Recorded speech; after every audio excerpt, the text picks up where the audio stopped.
Hello ladies and gentlemen, welcome to my YouTube channel. It's my pleasure to revise with you latest combined science paper 2 that was written in June 2023. The paper is divided into 4 sections: Section A, Section B, Section C, and Section D. Section A contains all questions from 3 categories of science, that is biology, chemistry, and physics. I will upload video solution in 4 sections. Today we are going to revise Section A, next day Section B, next day Section C, till we finish our series.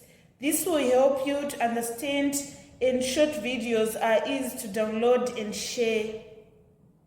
In Section A, students are required to answer all the questions. Number 1, it is reading, part of dicotyledonous plants stems include the phloem and cambium.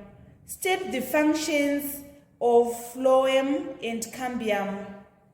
First, I'm going to define a dicot plant so that we understand. These are flowering plants with an embryo that bears 2 seeds leaves. For example, all the legumes such as beans, peas, and peanuts. I'm going to draw a general diagram of a dicot plant stem. So this is the structure of dicot plant stem. This outer layer is called epidermis, and this is called pith. The one that is outside is xylem. That is inside is xylem, and that is outside is phloem. They are separated by this cambium. So in this question, we want to state the function of phloem.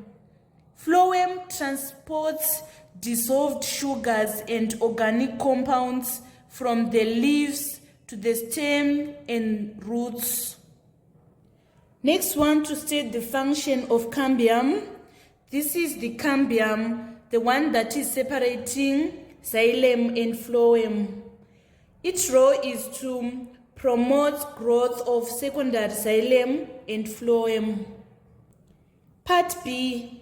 Describe the method of water movement from the root hair cells across the cortex. So water enters root hair cells by osmosis. This happens when the water potential in soil surrounding the root is higher than in the cell.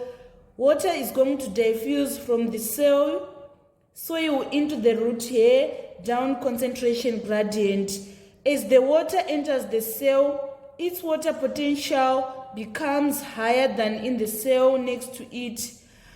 Water moves by osmosis into next cell, and some of the water moves by osmosis into next cell. Some of water may also just seep through the spaces between the cells or through cell walls. So this is what is happening. We are having this as our root hair cell, and these are soil particles, and these are the films of water. Water is going to move from the surrounding of the soil particles into the root hair cell through the process of osmosis. This is because the water potential in soil surrounding the root is higher than in the root hair cell. So water is going to diffuse from the soil into root hair down a concentration gradient. As the water enters the cell, its water potential is becoming higher than in the cell next to it in the cortex. So water is going to move by osmosis into the next cell. Some of water may also just seep through the spaces between the cell or through cell walls. So in short, we are saying water enters root hair cells by osmosis. Water passes across the root from cell to cell by osmosis. It also seeps between the cells or through cell walls. Part C, blood is made up of different components. Blood is ropa in Shona. Identify the liquid component of blood. Blood consists of 4 main components, which are red blood cells, white blood cells, plasma, and platelets. The liquid component of blood is called plasma. State N1 function of the component named in C1. Plasma carries blood cells and platelets around the body. Part D, state the other function. State 1, other function of blood. Blood has main functions in the body. For example, in transport of oxygen and carbon dioxide, transport of nutrients and products of metabolism, protective functions, and thermoregulatory. In this case, we just need to state one function. This was the complete solution for number 1. By doing this, you obtain all your answers correct and all your marks in number 1. We now need to move on to number 2. Number 2A, part 1. Name a gas produced during respiration. I'm going to define what is respiration. It is the process in which cells of an organism obtain energy by combining oxygen and glucose, resulting in carbon dioxide. So the gas that is produced during respiration is carbon dioxide. Part 2. Describe a test for the gas stated in A1. So in order to test for the presence of carbon dioxide, we bubble carbon dioxide through lime water or calcium hydroxide. If carbon dioxide is present, the lime water turns milk or clouds. Part B. Fig 2.1 shows the human respiratory system. Name Part C. Part C is known as alveoli. Part 2. State the function of Part C. Alveoli are the major sites for gaseous exchange. Part 3. Describe N2 adaptations of Part C for its function. So alveoli have very large surface area to volume ratio that allows faster diffusion, which is important as we need lots of oxygen. And also the walls of alveoli are 1 cell thick to utilize short diffusion distance. This was the complete solution for number 2. Let's move on to number 3. Number 3 was a chemistry question. We are given a symbol of an element X, which is 2412X. We are supposed to state the number of electrons in an atom of element X. So for an atom, the number of electrons is equals to number of protons in the atom. So the number of protons is 12. It also implies that the number of electrons is 12. Part 2. Write the electronic configuration for element X. Since the element X have 12 protons, it is magnesium. We are supposed to write the electronic configuration for magnesium. To write electronic configuration, We are supposed to list the number of electrons in each shell. We have 3 shells here. In the first shell, we have 2 electrons. So we are going to write 2. And then in the second shell, we have 8 electrons. So we write 8. And then finally, in the last shell, we have 2 electrons. So this is going to be the electronic configuration for element X. If we add 2 plus 8 plus 2, we obtain 12 electrons. So this is the electronic configuration for magnesium. State the type of bonding formed when element X reacts with chlorine. Element X, magnesium, is a metal, and when a metal reacts with a chlorine, which is a gas, magnesium chloride is formed. So if a metal and a gas reacts, it is called ionic bonding. Magnesium is going to lose these 2 electrons, and it is going to give it to chlorine, so that we are having an ionic bonding resulting in magnesium chloride being formed. Part 4, give N one physical property of the compound formed when an element X reacts with chlorine. When magnesium and chlorine react, they form magnesium chloride. Magnesium chloride is solid at standard temperature.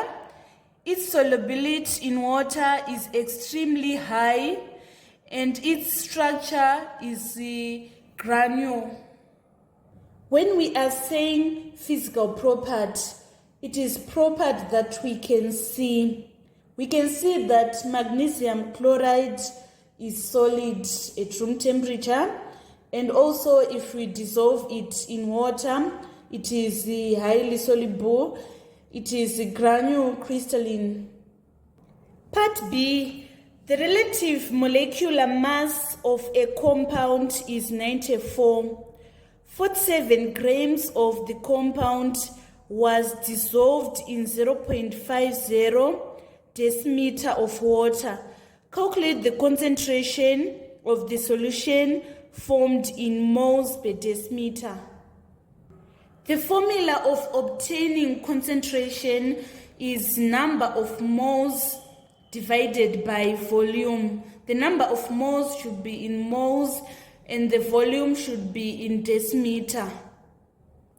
To find the number of moles, we divide the given weight of the substance by its molar mass. We are given that 47 grams of the compound was dissolved and the molar mass is 94. So to find the number of moles, we say 47 divided by 94. To find concentration, we are going to say number of moles, which is 0.5 divided by the volume, and the volume should be in decimeter. We are given that it was dissolved in 0.50 decimeter. So we are going to say 0.5 divided by 0.50. This is 0.5 moles divided by 0.50 decimeter. And then our final answer is equals to 1 mole per decimeter. This was the complete solution for number 3. Let's move on to number 4. Number 4A, Fig 4.1 shows an electric cell. State the term used to describe substance X. Substance X is known as electrolyte solution. Electrolyte solution is a solution that generally contains ions, atoms, or molecules that have lost or gained electrons. Part 2, component Y.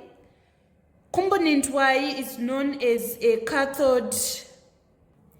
Cathode is negatively charged, and then anode is positively charged.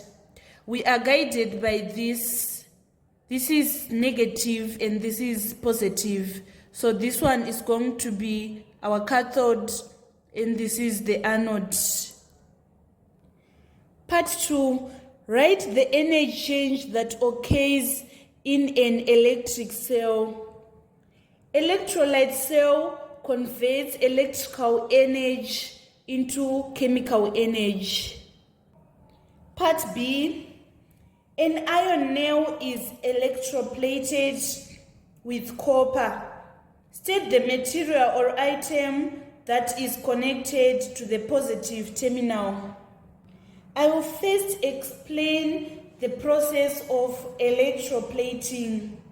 It is a process of depositing layer of one metal over the surface of another metal by passing electric current.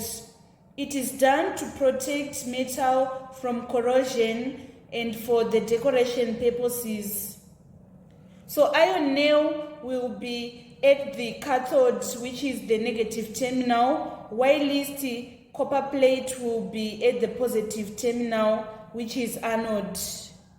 Let me explain the process of electroplating. What happens is a copper strip and iron nail are connected with battery and dipped into the beaker.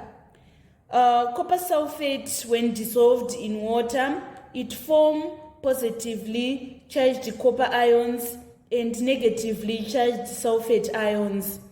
When electric current is passed through the solution, copper ions moves towards the cathode, which is iron nail, and get deposited over it.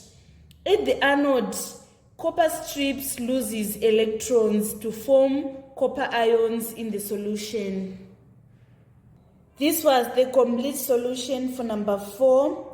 Let's move on to number 5. Number 5 was a question on physics. State the instrument used to measure current. So we measure current using ammeter. Instrument that is used to measure voltage is voltmeter. Part 2, state an formula which is used to calculate electric power. So there are 5 formulas that are used to calculate power. I'm going to list them all, but in this question, they just require any one of the formula. In first formula, we are saying power is equals to energy consumed to do work divided by the time taken. Then in the second formula, we are saying power is equals to work done over time taken. In formula 3, this is the formula that is used to calculate power in electrical circuits. We say power is equals to voltage times current. And then in current and resistance, power is equals to current squared times resistance. And then finally in voltage and resistance, power is equals to voltage applied across 2 ends squared divided by resistance. Let's move on to part B. 2 balloons were wrapped with a woolen material. State the charge formed on the balloons. The charge that is formed is negative. I'm going to explain why we are saying the charge formed is negative. Rubbing balloons against wool causes balloons to become electrically charged. They have same charge and like charges repel, so the balloons, they are going to move apart. So this is the explanation for our B part 2. This was the complete solution for number 5. Let's move on to number 6. Number 6A, Fig 6.1 shows a pulley system used to lift a load. Part A, state the velocity ratio of the pulley system. First, I'm going to define what is a pulley. It is a basic device machine made of a wheel with rim that rope or cord fits around. The velocity ratio of the pulley system is 2. Velocity ratio is equal to the number of pulleys. We have 1, 2, so our velocity ratio is going to be equals to 2. And then in part 2, we want to calculate the mechanical advantage of the pulley system. To find the mechanical advantage, we are going to say load over effort. The load is 160 newtons, and then the effort is 80 newtons. We are going to say 160 divided by 8, which is equals to 2. Another formula of calculating mechanical advantage is of saying 2 times N, where N is representing the number of movable pulleys in the system. This one is a fixed pulley and this one is a movable pulley. So it means that our N is equals to 1. We are going to say 2 times 1, which is equals to 2. So either use this method or use this method, we still obtain our mechanical advantage as 2. Part 3, calculate the efficiency of the pulley system. The formula to obtain efficiency is equals to mechanical advantage over velocity ratio times 100%. Our mechanical advantage is 2 and the velocity ratio is 2. We multiply by 100. 2 into 2, it's 1. 1 times 100 is equals to 100%. So the efficiency of this pulley system was 100%. If the mechanical advantage of a movable pulley system is 2, the efficiency is 100%. Part 4. Give N one reason why efficiency of the pulley system is not 100%. The reason is there is always some friction between the pulley and the string, resulting in some loss of energy. Part B, state one other example of a machine. A machine is a physical system using power to apply forces and control movement to perform an action. Examples of machine are inclined plane, screw, wedges, wheels, and others. We are just supposed to list one example. This marks the end of our revision on Section A of Combined Science, June 2023, Paper 2. Let's meet on our revision on Section B tomorrow, which is Biology section. Thank you so much, guys, for viewing my videos on this channel. Kindly subscribe, like, and share, and don't forget to put some comments. I love you all. This is Evelyn signing out.